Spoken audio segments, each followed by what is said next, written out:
Assalamualaikum warahmatullahi wabarakatuh. Apa kabar Ananda semua? Semoga dalam keadaan yang sehat ya. Dan juga jika Ananda mau keluar rumah, patuhilah selalu protokol kesehatan dengan cara memakai masker, mencuci tangan, dan juga selalu menjaga jaraknya agar diri Ananda dan juga lingkungan Ananda terhindar dari pandemi COVID-19. Nah, sebelum kita memulai pelajaran pada hari ini, alangkah baiknya Ananda membaca doa dulu dalam hati masing-masing agar pelajaran kita hari ini berkah di sisi Allah Subhanahu wa taala. Nah, sebelum kita masuk ke materi hari ini, apakah Ananda masih ingat apa pelajaran kita minggu lalu? Nah, pelajaran kita minggu lalu ialah tentang Quran surah Al-Hujurat ayat 10 dan 12. Nah, kemarin kita sudah belajar tentang bacaan Quran Surah Al-Hujurat dan juga terjemahannya dan juga isi kandungan dari Quran Surah Al-Hujurat ayat 10 dan 12. Nah, di Quran ini terdapat 3 topik pembahasan, yaitu kontrol diri atau mujahadah an-nafs, prasangka baik, husnuzon, dan juga persaudaraan, yaitu ukhuwah. Nah, kita lanjut pembahasan hari ini, yaitu tentang bagaimana itu kontrol diri atau mujahadah nafsi, prasangka baik atau husnuzon, dan juga persaudaraan ukhuwah. Nah, pertama ialah pengendalian diri atau mujahadah nafs. Nah, jadi pengendalian diri atau kontrol diri atau mujahadah nafsi adalah perjuangan sungguh-sungguh atau jihad melawan ego atau nafsu pribadi. Perjuangan ini dilakukan karena diri memiliki kecenderungan untuk mencari berbagai kesenangan, masa bodoh terhadap hak-hak yang harus ditunaikan, serta mengabaikan terhadap kewajiban yang harus kita laksanakan. Karena itu, kontrol diri merupakan sesuatu perjuangan kita untuk melawan diri kita sendiri. Nah, selanjutnya, apa sih manfaat kita untuk menjaga kontrol diri?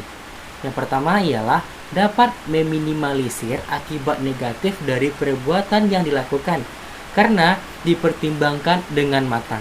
Nah, jadi jika Ananda semua bisa mengontrol diri Ananda, mengendalikan diri Ananda, maka diri Ananda akan terhindar dari dampak negatifnya yang akan Ananda perbuat. Manfaat yang kedua ialah berusaha berbuat yang baik dan terbaik. Sebaik perbuatan itu akan dipertanggungjawabkan di hadapan Allah. Nah, ini nih, apapun yang Ananda lakukan pada hari ini, itu akan dicatat amal baik ataupun amal buruk di sisi Allah Subhanahu wa taala. Karena itu, Ananda harus selalu berbuat baik, melakukan yang terbaik di sisi Allah. Apapun perintah Allah, maka lakukanlah. Dan juga apapun larangannya, maka tinggalkanlah. Nah, manfaat yang ketiga ialah tidak cepat bereaksi terhadap sebagai permasalahan yang timbul. Nah, jika Ananda bisa mengontrol diri, mengendalikan diri, nah, jika ada permasalahan yang timbul, maka Ananda tidak cepat mengambil sebuah keputusan. Maka pikirkanlah secara matang apa sih yang harus diambil. Nah, manfaat yang keempat ialah mengurangi rasa gelisah, cemas, iri, dan tidak puas yang dapat terjadi pada semua tingkatan. Nah, dengan Ananda bisa mengontrol diri dengan cara itu bisa menghilangkan rasa gelisah, cemas, iri, atau rasa tidak puas terhadap apa yang Ananda miliki. Nah, ini nih, keempat ini adalah hikmah dari kita mengontrol diri. Nah, selanjutnya ialah contoh kontrol diri dalam kehidupan sehari-hari. Pastinya, kontrol diri sangat dibutuhkan dalam kehidupan kita sehari-hari. Yang pertama ialah ketika kita mendapatkan ejekan. Nah, pasti di sana kita bersabar dengan tidak membalas ejekan yang telah dilakukan oleh teman kita ataupun terhadap tetangga kita. Yang kedua ialah memaafkan kesalahan teman dan orang lain yang berbuat aniaya kepada kita. Dengan kita menjadi pribadi yang kontrol diri, otomatis kita akan menjadi pribadi yang selalu memaafkan. Karena jika kita bisa mengendalikan diri kita, jika kita bisa mengendalikan apa yang menjadi nafsu kita, kita akan menjadi seseorang yang bisa memaafkan teman kita. Yang ketiga ialah ikhlas terhadap segala bentuk cobaan dan musibah yang menimpa, dengan terus berupaya memperbaiki diri dan lingkungan. Ketika Ananda bisa mengontrol diri, maka Ananda akan ikhlas terhadap cobaan, terhadap ujian ataupun musibah yang diberikan oleh Allah Subhanahu wa taala. Karena ikhlas harus kita lakukan dalam kehidupan kita, apalagi dalam yang menghadapi musibah. Karena Allah tidak akan menguji hambanya, melainkan di batas kemampuan hambanya sendiri. Karena itu, jika Ananda mendapatkan ujian atau cobaan, maka itulah yang harus kita lewati. Jika kita berhasil, maka Allah akan senang dengan diri kita. Nah, contoh kontrol diri dalam kehidupan sehari-hari yang keempat ialah menjauhi sifat dengki atau iri hati kepada orang lain dengan tidak membalas kedengkian mereka kepada kita. Nah, ini harus kita tanamkan kepada diri kita.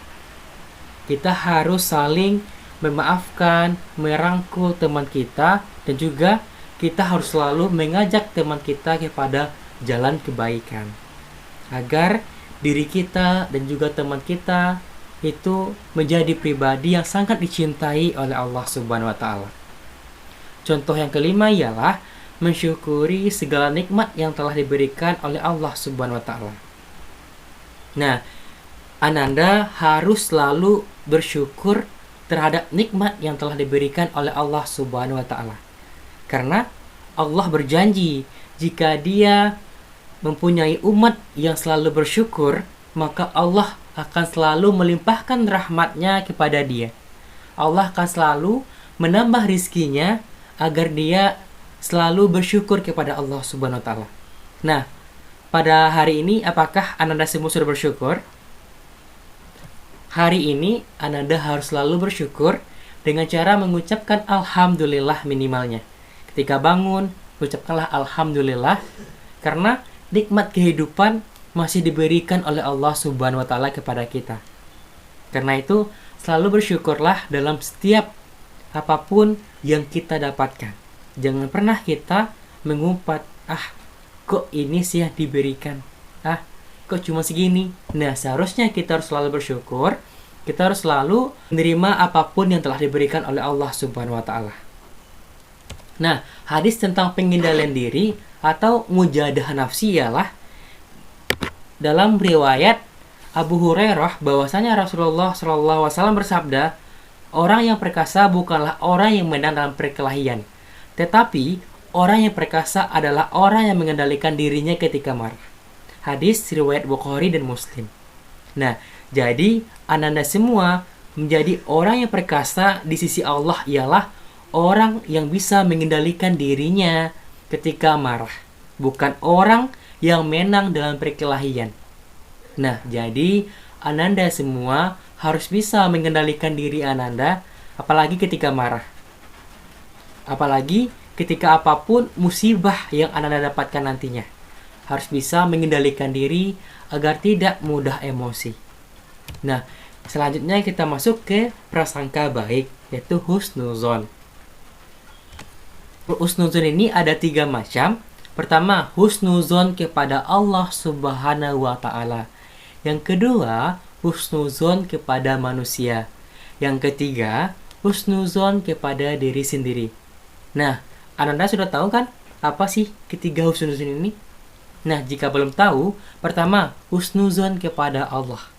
Ialah berprasangka baik terhadap apapun keputusan atau takdir dari Allah Subhanahu wa taala ini.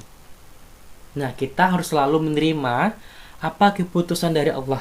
Jangan kita jengkel ataupun jangan kita marah kepada Allah terhadap apa yang telah kita terima. Tapi selalu berprasangka baiklah terhadap semua keputusan Allah Subhanahu wa taala. Dan berikut contoh perilaku husnuzon kepada Allah Subhanahu wa taala. Yang pertama, rela menerima semua takdir Allah yang diimbangi dengan doa dan usaha. Yang kedua, berpikir positif bahwa semua keputusan dan takdir Allah adalah terbaik bagi manusia. Yang ketiga, memohon ampun atas segala kesalahan dosa yang diperbuat kepada Allah Subhanahu wa ta'ala. Nah, ketiga ini merupakan di antara contoh perilaku husnuzon kepada Allah. Yaitu kita harus selalu menerima takdir yang telah diberikan oleh Allah Subhanahu wa ta'ala, dan juga dengan menerima tersebut kita harus selalu berdoa dan berusaha terhadap apapun itu. Karena Allah berjanji, Allah tidak akan mengubah suatu umatnya atau mengubah suatu kaum sebelum kaum itu sendiri yang berusaha untuk mengubah keadaannya sendiri.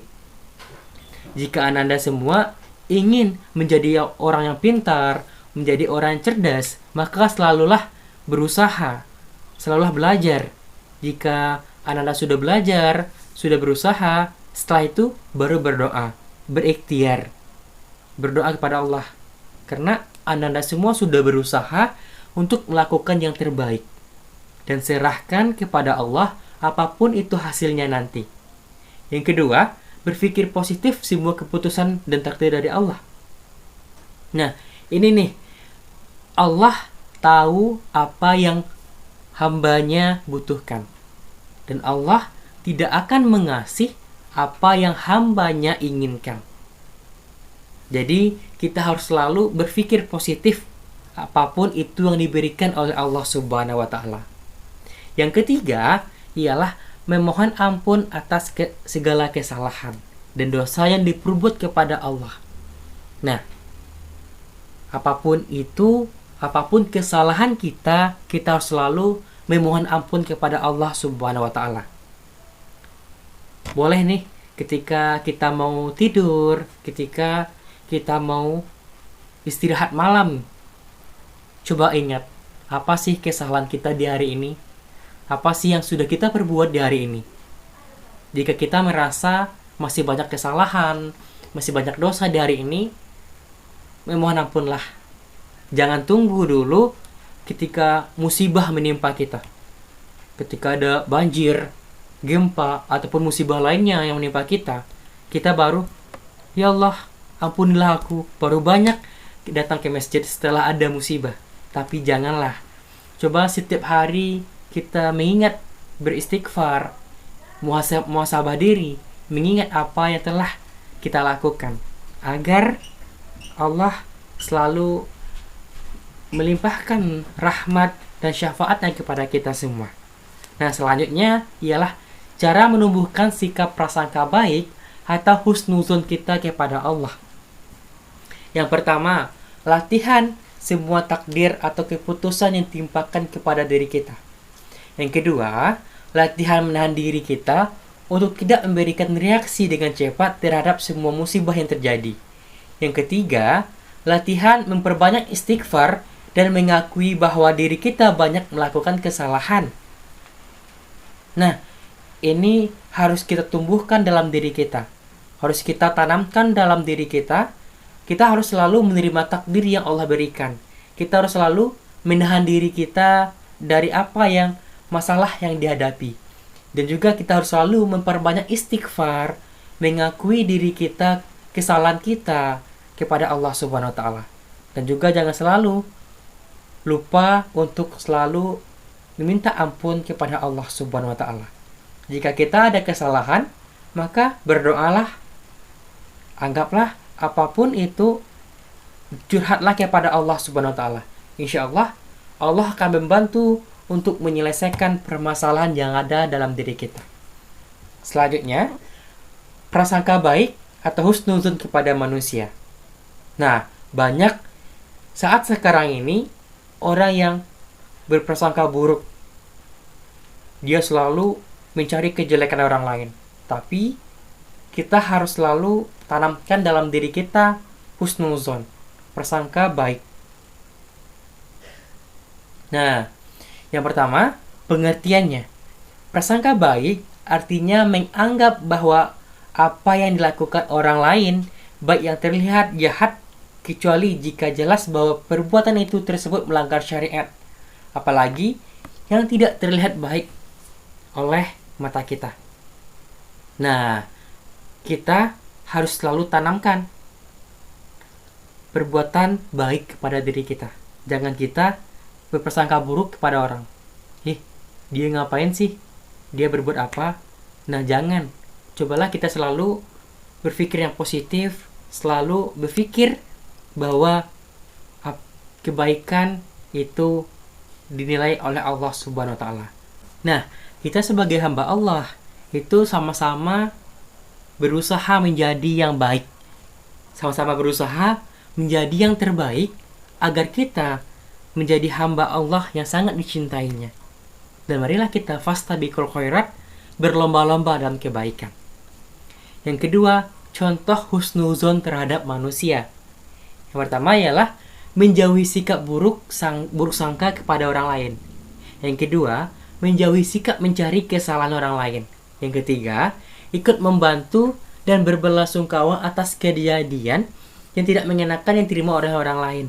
Nah, kita sebagai manusia, kita sebagai makhluk sosial, kita harus selalu berprasangka baik kepada teman kita, kepada keluarga kita, kepada orang yang ada di lingkungan kita.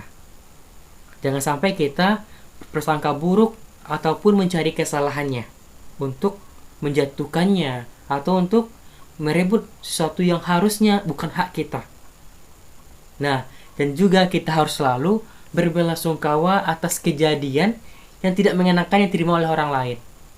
Jika kita melihat teman kita lagi kesusahan, kita bantulah.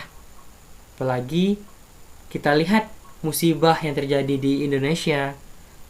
Salah satunya ialah dengan cara kita mematuhi protokol kesehatan. Nah, itu salah satu bentuk kita membantu sesama kita. Dan juga kita membantu lingkungan kita agar terhindar dari pandemi COVID-19. Selanjutnya ialah cara menumbuhkan sikap husnuzon kepada manusia. Yang pertama, tidak merendahkan orang lain. Sebab, boleh jadi orang yang direndahkan justru lebih baik dari orang yang merendahkan. Nah, itu terdapat dalam Quran Surah Al-Hujurat ayat 11 yang sudah kita pelajari di minggu lalu. Nah, kita tidak boleh merendahkan orang lain. Belum tentu orang yang kita rendahkan itu lebih buruk dari kita. Bahkan, orang yang kita rendahkan itu lebih baik dari kita. Yang kedua, tidak mencaci maki atau menghina orang lain.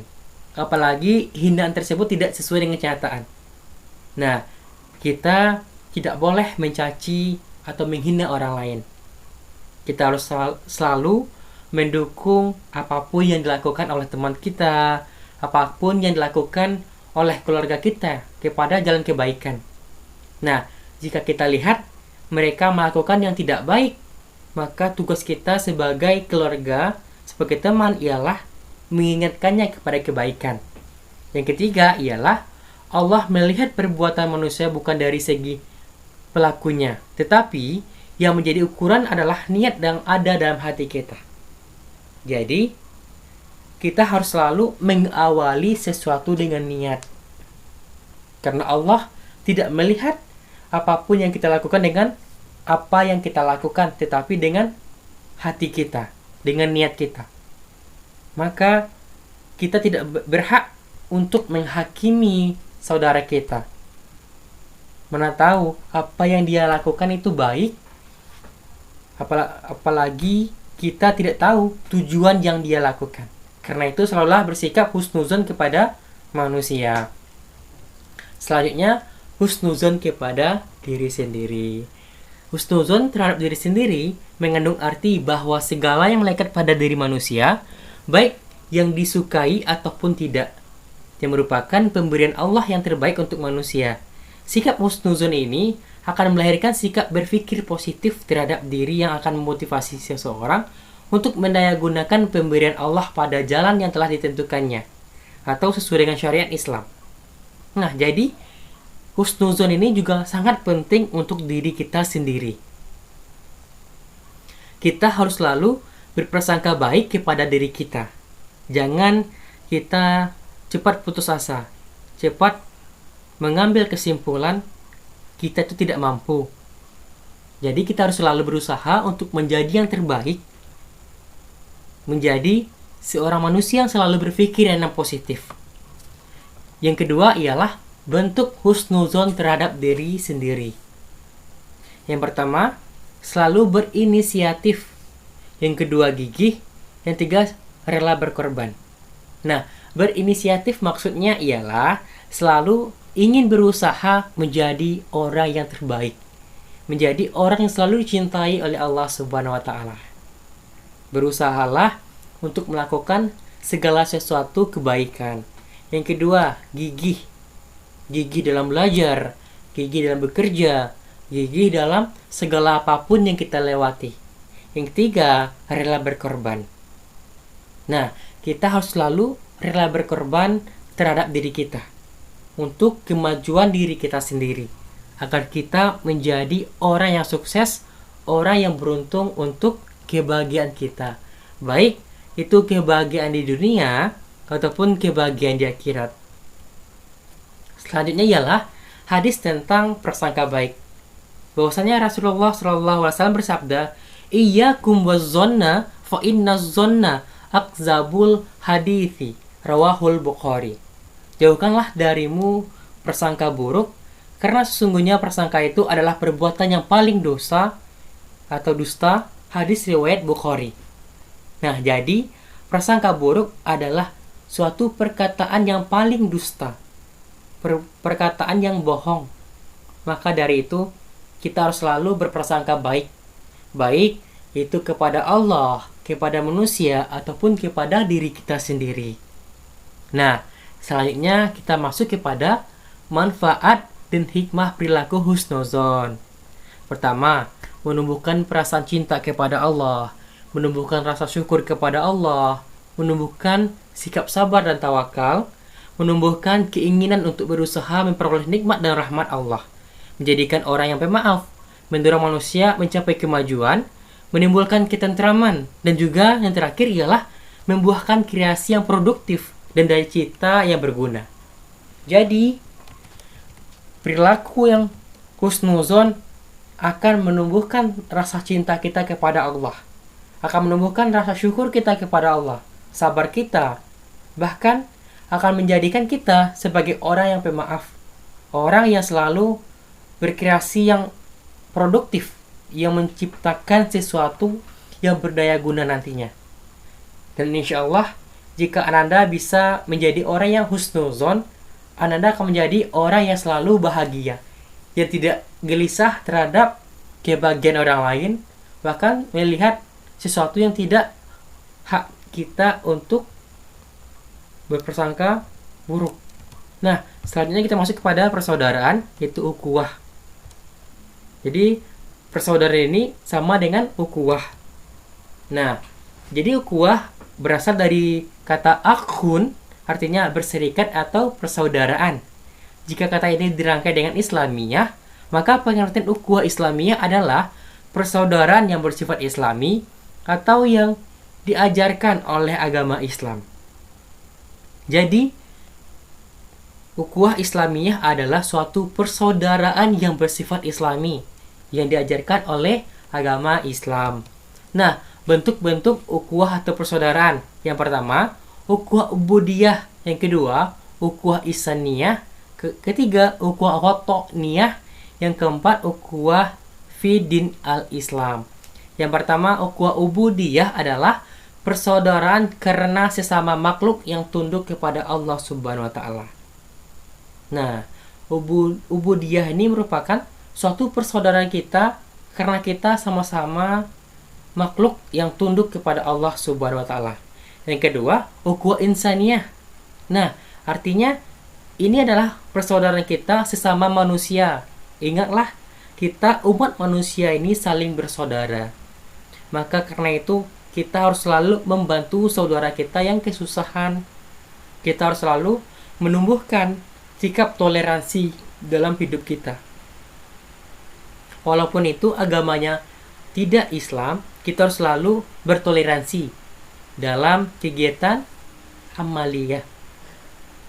Bukan kegiatan agama, tapi dalam kegiatan kesehari-hariannya. Yang ketiga, ukhuwah watoniyah atau wa'an nasab, yaitu persaudaraan dalam keturunan atau kebangsaan. Nah, ini merupakan sebuah persaudaraan yang mana kita merupakan satu kebangsaan, satu keturunan.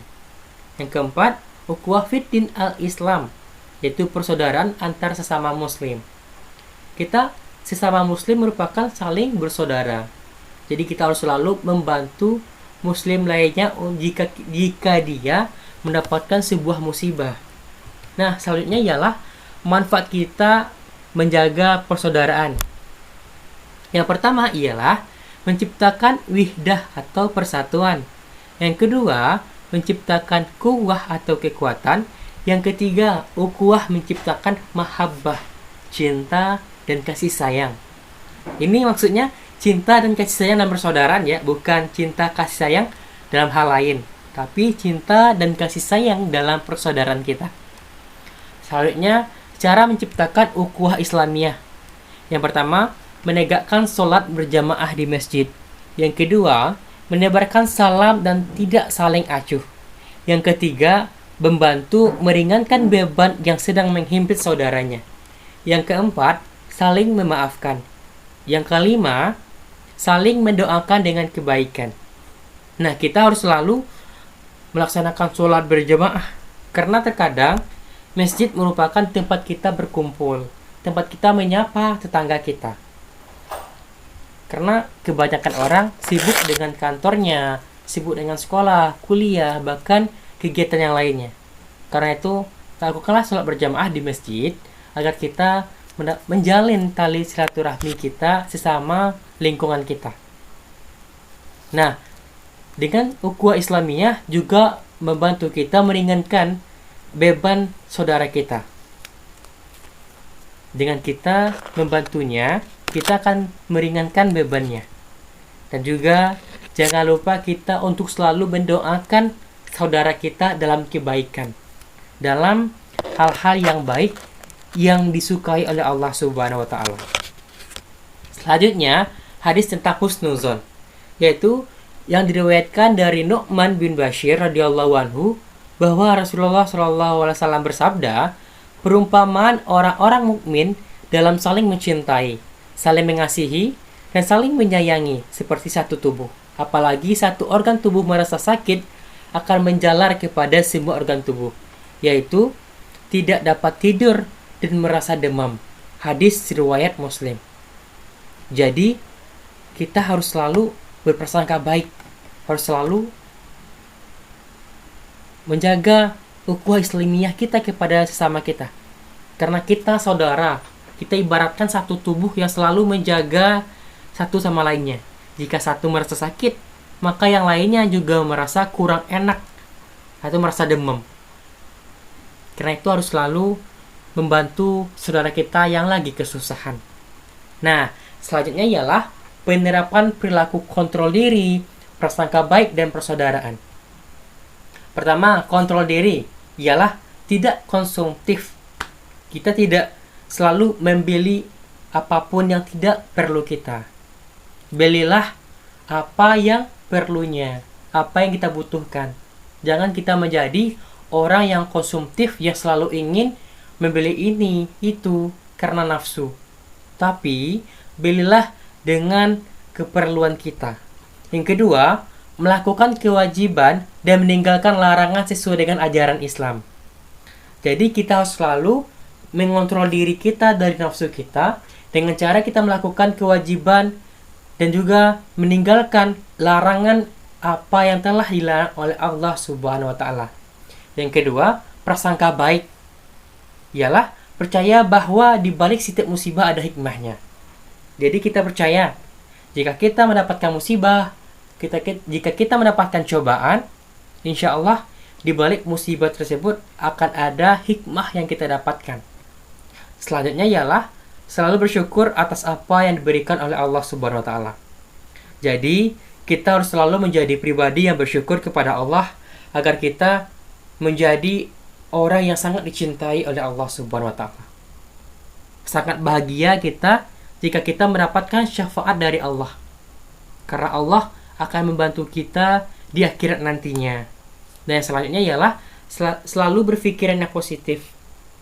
Karena berpikir yang positif itu akan menghasilkan suatu yang positif juga. Nah, sebaliknya, jika kita berpikiran yang negatif, maka negatif pula lah yang akan kita dapatkan. Maka dari itu, selalu berpikir yang positif agar kita menjadi pribadi yang dicintai oleh Allah Subhanahu wa taala. Yang ketiga ialah persaudaraan. Apa sih manfaat dari persaudaraan ini? Yang pertama ialah menjaga silaturahmi antar dan antara umat muslim. Yang kedua, saling tolong-menolong dan juga mengikuti kerja bakti gotong royong di lingkungan rumah. Selanjutnya, mewujudkan sikap toleransi. Jadi, dengan persaudaraan ini, dengan sifat ukhuwah Islamiyah ini, itu akan menjaga silaturahmi kita antara umat muslim. Dan juga akan menumbuhkan sikap saling tolong-menolong kita sesama manusia. Bahkan mewujudkan sikap toleransi kepada sesama manusia, bahkan antar agama juga. Nah, mungkin hanya sekian pembahasan kita pada hari ini. Jika ada yang mau Anda pertanyakan, silahkan nanti tanyakan kepada Bapak. Sekianlah materi kita pada hari ini. Banyak maaf, fastabiqul khairat. Wassalamualaikum warahmatullahi wabarakatuh.